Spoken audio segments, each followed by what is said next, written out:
yaumul qiyamah, standing. How long this standing gonna be?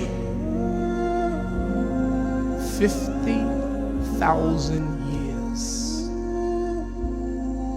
I want you to think now, as you're standing there waiting for your Lord, you ain't sitting on no chair. You're standing in the heat and you're sweating. You're standing in line, not a day, not a week, not a month, not even 100 years. 50,000 years waiting to be judged.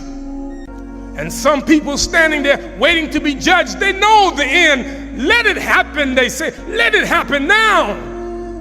It's real. Allah is real. The hellfire is real. Jannah is real. Punishment in the grave is real. It's no joke. We ain't playing. This is real.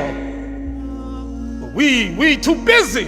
Why did you make prayer? I'm too busy. What you busy doing? I'm watching TV. I'm too tired to pray now. What are you doing? I'm on my internet. I'm on my smartphone. I'm on all of this. I can't pray now. What?